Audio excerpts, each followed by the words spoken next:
Hello, welcome back to my channel. Today we will dive into the April 21st events of The Bold and the Beautiful, focusing on Melissa Dillon's mysterious caller, Ivy Forrester's chilling lack of remorse, Katie Logan's latest fashion endeavor, and Sheila Carter's quiet, terrifying stalking of Deacon and Taylor. Let us be honest about what we just watched. I found myself staring at the screen tonight, the ambient glow of the television casting long, distorted shadows across my living room, and I felt a profound, almost suffocating sense of weariness. It was not the plot itself that triggered this quiet despair. We have seen these machinations 1,000 times before. Rather, it was the haunting sameness of it all. The lighting in the Forrester Creations executive office never seems to change. The shadows fall across the same pristine desks, the same glass doors, the same mannequins standing like silent paralyzed witnesses to generations of human folly. I have aged. My life has fractured, rebuilt, and transformed in the years I have spent watching these people. I have loved, I have grieved, I have watched the seasons turn and the years slip through my fingers like water. Yet, in this fictional microcosm of Los Angeles time is a terrifying illusion. It stands entirely still. They are trapped. And perhaps by continuing to watch them, so am I. Let us begin with Ivy Forrester standing there in the impeccably designed office, bathed in the artificial light of daytime television. Electra Forrester, her niece, finally confronted her. Electra wanted answers. She demanded to know how her own flesh and blood, a woman she trusted implicitly, could stoop to such profound, calculated manipulation. Electra's heart has been broken by Will Spencer, or so she thought, but the true fracture occurred the moment she realized her reality had been orchestrated by the very person meant to protect her. And what did Ivy do? She did nothing. She exhibited absolutely zero guilt. It dawned me today that we often use the word villain too lightly when discussing these characters. Ivy is not a villain in the traditional mustache-twirling sense. She is something far more tragic and far more deeply disturbing. She is a manifestation of arrested development, a woman so consumed by the Forrester pathology of control that she has entirely lost her connection to basic human empathy. To look into the eyes of a young woman whose heart you have deliberately shattered and to feel not even a flicker of remorse is a terrifying display of sociopathy. Ivy believes she is right. She believes she is the architect of Electra's salvation, steering her away from the Spencer bloodline and toward RJ Forrester. But this is not love. This is ownership. I watched Ivy's expression, placid, defiant, utterly unrepentant, and I felt a strange ache in my chest. I found myself wondering if anyone else feels this strange ache when they witness the death of innocence. Electra has been betrayed by people she trusted before, but this betrayal is foundational. It strikes at the very core of her family identity. How does one continue to collaborate on a jewelry line, to share creative space, to breathe the same air as a family member who views you not as a person but as a pawn on a chessboard? The answer is you do not. But I suppose I'm asking too much from a daytime drama. In the real world, this is the kind of trauma that requires years of therapy. In the world of the Forresters, it will likely be resolved with a shouting match and a tearful, unearned reconciliation months down the line. The cyclical nature of their pain is Sisyphean.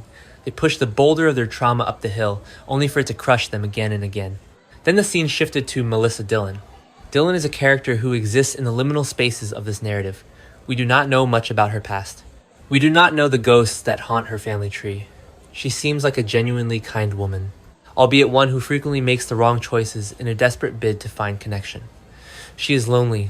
You can see it in the way she carries herself, a quiet, lingering isolation that makes her painfully relatable.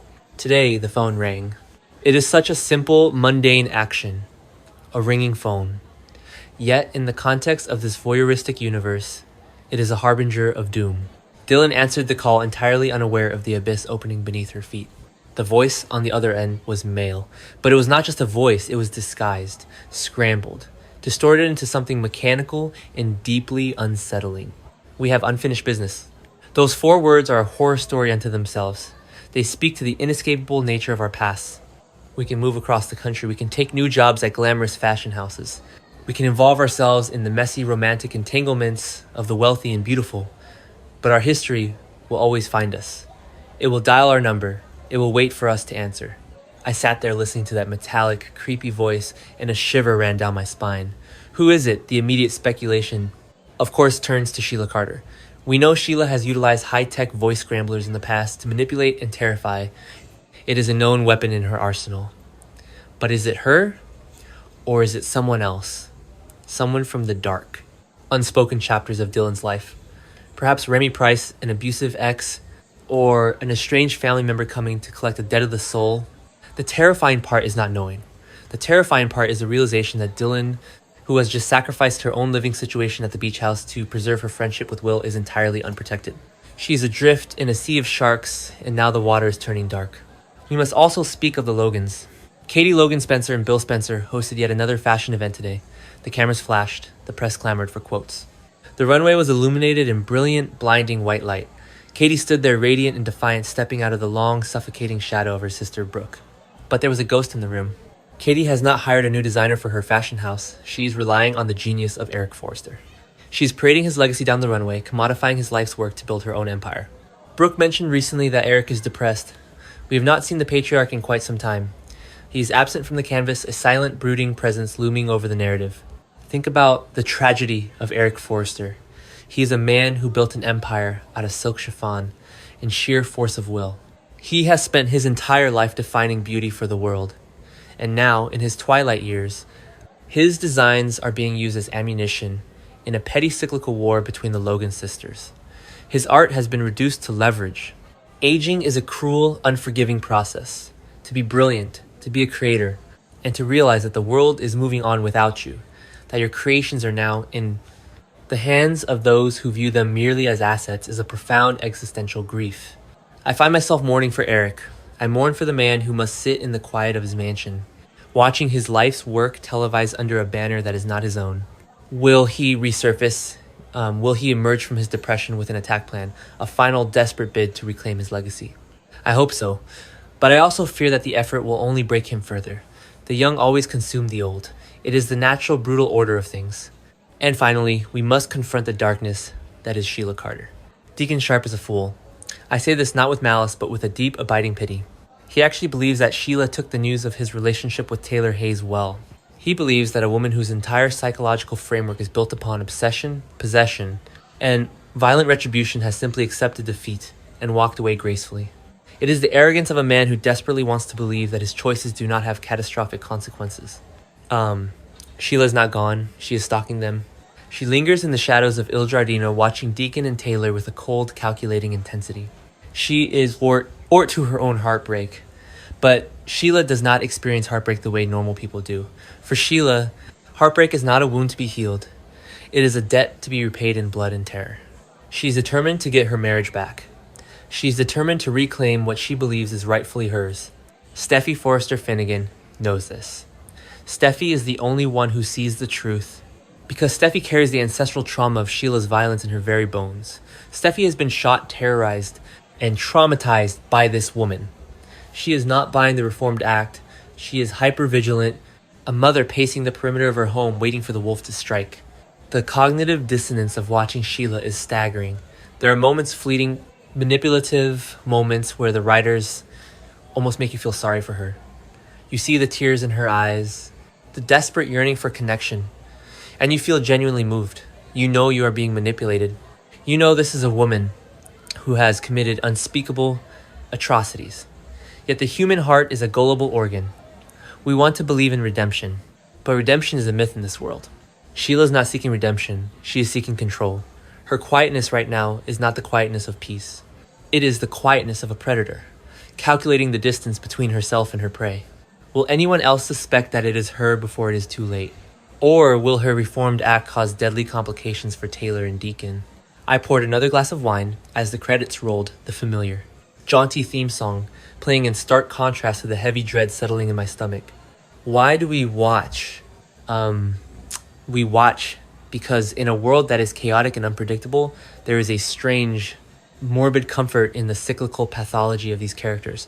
We know that Ridge will always be torn. We know that Brooke will always meddle. We know that Sheila will always return to the dark.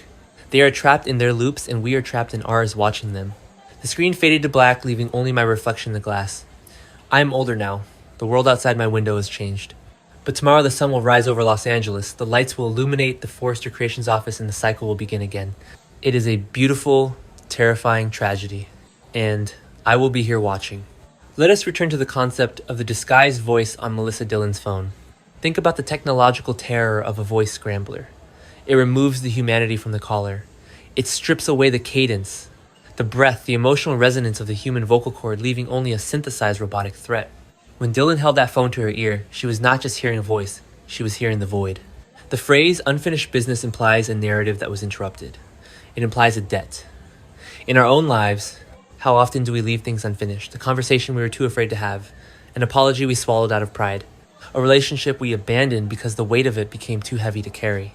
We leave these fragmented pieces of ourselves behind, hoping that time will erode them into nothingness. But time does not erode trauma, it preserves it.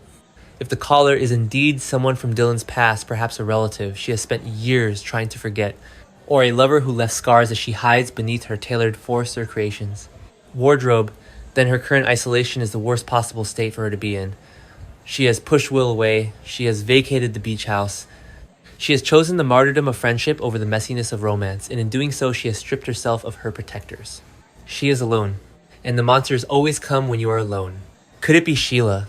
The possibility cannot be entirely discounted. Sheila Carter is a woman who operates on multiple planes of manipulation simultaneously. While she is physically stalking Deacon and Taylor, her mind is always calculating secondary and tertiary plots. If she views Dylan as a pawn that can be moved to destabilize the broader Forrester and Spencer ecosystems, she would not hesitate to employ her old tactics. The high-tech voice disguise is a signature move, a haunting callback to her previous reigns of terror. But I find myself hoping it is not Sheila. I find myself hoping it is a demon specific to Dylan. Not out of malice toward the character, but out of a desperate desire for narrative expansion. We need to understand the architecture of Dylan's pain. We need to know why she is so quick to sacrifice her own happiness. Why she is so willing to accept the blame for Elektra and Will's fractured dynamic. People do not become martyrs without a reason. Martyrdom is a learned behavior, usually forged in the fires of early profound emotional neglect. This brings me back to Elektra.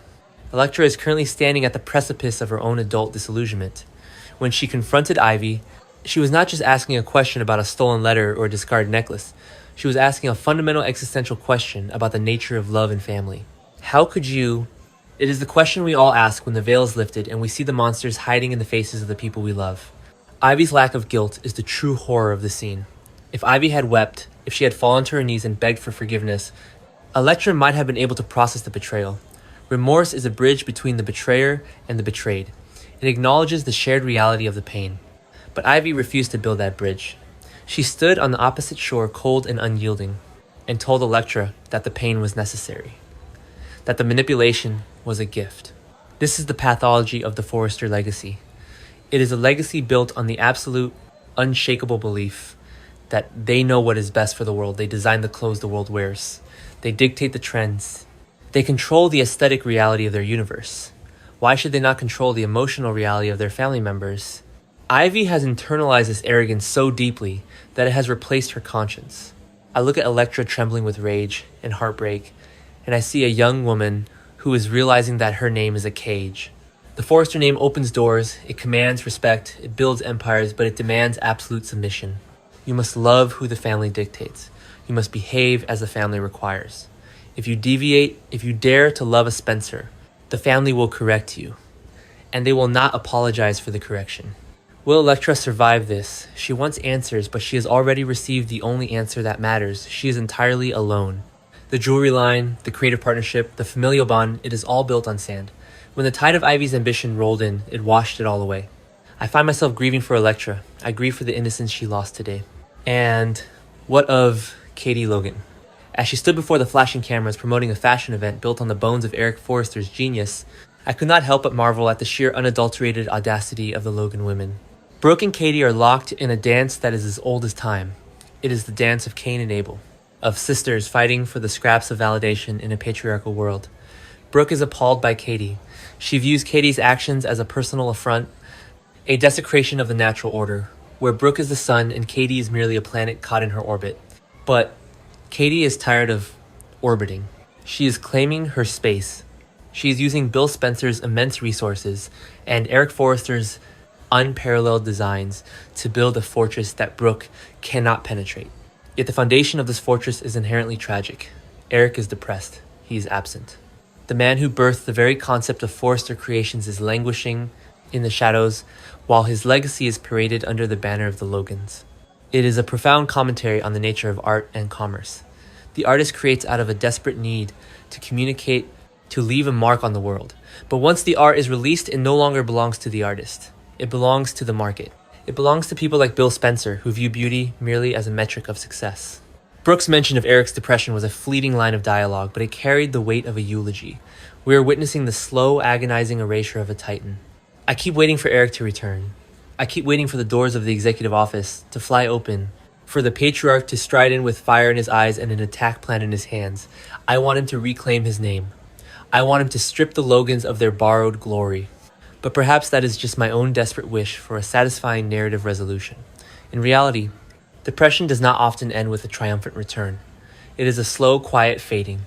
It is a man sitting in a darkened room, listening to the echoes of a life he no longer recognizes. And while Eric fades, Sheila Carter sharpens her knives. The dichotomy between Eric's passive despair and Sheila's active malignant obsession is the central tension of this universe. Eric has given up control. Sheila will burn the world to the ground to maintain it. Deacon Sharp is walking through a minefield with a blindfold on, whistling a happy tune. He looks at Taylor Hayes and sees a future. He sees redemption. He sees a love that can wash away the sins of his past. He does not see the crosshairs resting squarely on his chest. Sheila's determination to get her marriage back is not born of love. It is born of possession. Deacon belongs to her. In Sheila's fractured, terrifying mind, the vows of marriage are not a partnership. They are a deed of ownership. Taylor is not a romantic rival. She is a thief who has stolen Sheila's property. Steffi knows this. Steffi's refusal to believe in Sheila's reformation is the only sane reaction in a world gone mad. Steffi has looked into the abyss of Sheila's eyes and seen the absolute void where a human soul should be. When Steffi paces the floors of the Cliff House, her anxiety is palpable. It bleeds through the screen. She's a woman traumatized, forced to watch her mother frolic in the sun with a man who is tethered to a monster. The quietness of Sheila's current stalking is what makes it so terrifying. When Sheila is screaming, when she is waving a weapon, she is a known quantity. You can fight a physical threat, but how do you fight a shadow? How do you fight a woman who pretends to accept defeat, who smiles and nods and walks away, only to linger in the periphery of your life, poisoning the well while you sleep? This is the psychological warfare that Sheila excels at. She will not simply attack Taylor. She will dismantle Taylor's life piece by piece. She will plant seeds of doubt. She will orchestrate scenarios that make Deacon question his own sanity. She will prove to Deacon that his love for Taylor is fragile, that it cannot withstand the pressure of the real world. And she will do it all with a smile on her face. I sit here, the wine glass empty, the television screen dark, and I am left with a profound sense of melancholy. These characters are running on a treadmill, exhausting themselves in a desperate bid to reach a destination that does not exist. They're chasing love, power, and security, entirely unaware that the floor beneath them is a conveyor belt moving in the opposite direction. We watch them because they are mirrors, distorted, glamorous, melodramatic mirrors, but mirrors nonetheless. We see our own fears of aging in Eric. We see our own unresolved traumas in Dylan. We see our own desperate need for control in Ivy. We see our own foolish optimism in Deacon. And perhaps in our darkest, most secret moments, we recognize the terrifying, unyielding obsession of Sheila Carter. The Bold and the Beautiful is not just a soap opera. It is a clinical study of human pathology. It is a tragedy dressed in haute couture. And tomorrow, I will turn the television back on. I will sit in the glow of the screen and I will watch them suffer all over again. Because I cannot look away. And let us be honest, neither can you. Let us delve deeper into the specific history that brought us to this exact moment in time. Consider the legacy of the Spencer men. Bill Spencer, the patriarch, built his empire on ruthlessness. He views the world as a conqueror, views a battlefield. His sons Will and Liam have spent their entire lives trying to navigate the gravity of their father's expectations. Will, in particular, is a young man who carries the Spencer name like a loaded weapon. When Elektra walked away from him, swayed by the invisible hand of Ivy's manipulation, Will did not just lose a girlfriend, he lost a battle. In the Spencer worldview, you do not lose battles without a fight. This is why Will's vulnerability with Melissa Dillon was so striking. In the quiet confines of the beach house, away from the glaring lights of Forrester Creations and the suffocating pressure of his father's legacy, Will found a moment of peace. He found a woman who listened to him, who saw him not as a Spencer but as a man in pain. But Dillon knew the truth. She sat across from him, sharing the space, sharing the quiet intimacy of shared grief, all while holding the key to his salvation in her pocket. She knew that Ivy had stolen Elektra's letter. She knew that the WE necklace had been discarded not by Will but by a calculating ant playing God. The guilt that Dillon must carry is a heavy, suffocating blanket. Every time Will smiled at her, every time he thanked her for her friendship, she must have felt the sting of her own complicity. Her decision to move out of the beach house to sever the physical proximity of their bond was an act of profound self-flagellation. She is punishing herself, and now the universe is punishing her too. The ringing phone, the disguised voice, the unfinished business.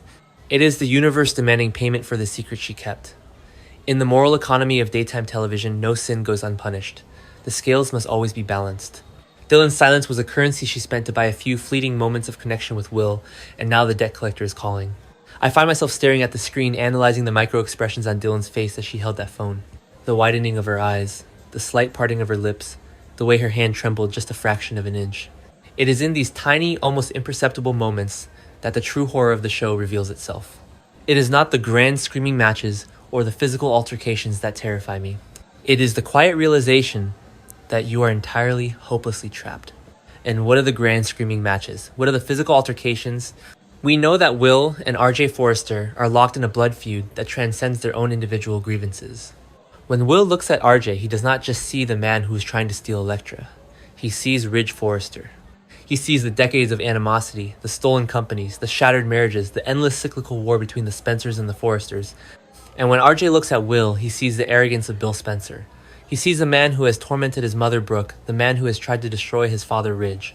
They are not fighting over a woman, they are fighting over ghosts. They are fighting a proxy war for their fathers. This is the ultimate tragedy of the younger generation on the show. They are born into a narrative that has already been written. Their hatreds are inherited, their loves are preordained by the shifting alliances of their parents. They are actors stepping onto a stage forced to recite lines that were written before they were even born. When Will fired back at RJ, delivering the devastating psychological blow that RJ is not even a real Forrester, pointing out his Marone bloodline, it was a nuclear strike. It was a weaponization of history. To be a Forrester is to be royalty in this universe. It is to possess a divine right to rule. By stripping RJ of that title, by reminding him of the messy, scandalous truth of Ridge's paternity, Will was not just insulting him, he was attempting to annihilate RJ's entire sense of self. And Ivy, standing in the wings, orchestrating this chaos, watches it all burn. Ivy's lack of guilt is the armor she wears to survive the inferno she has created. If she feels, she shatters. So she chooses not to feel. She chooses to be the cold, unyielding architect of Elektra's destiny. I pour the last drop of wine from the bottle, the dark red liquid catching the dim light of the room. The existential dread of watching this show is a heavy, palpable thing. We are watching a terrifying illusion of progress. People get married, they divorce, they have children, they start companies, they lose companies, but nothing ever truly changes. The core psychological wounds remain open, bleeding out across the decades. Brooke will always need validation. Ridge will always be torn. Bill will always conquer. Katie will always fight from the shadows. Sheila will always stalk. And I will always watch. There is a strange voyeuristic comfort in knowing that no matter how chaotic my own life becomes, no matter how much the real world spins out of control, the people in Los Angeles will still be having the exact same arguments in the exact same offices. It is a Sisyphean nightmare wrapped in silk and bathed in perfect lighting. We are complicit in their suffering because our viewership demands it. We demand the tears, we demand the betrayals. We demand the ringing phones and the disguised voices and the chilling lack of remorse. We are the true architects of their pain. And as I turn off the television, the silence in my living room feels almost deafening. The ghosts of Forrester creations linger in the dark, whispering their secrets, waiting for tomorrow, waiting for the cycle to begin again.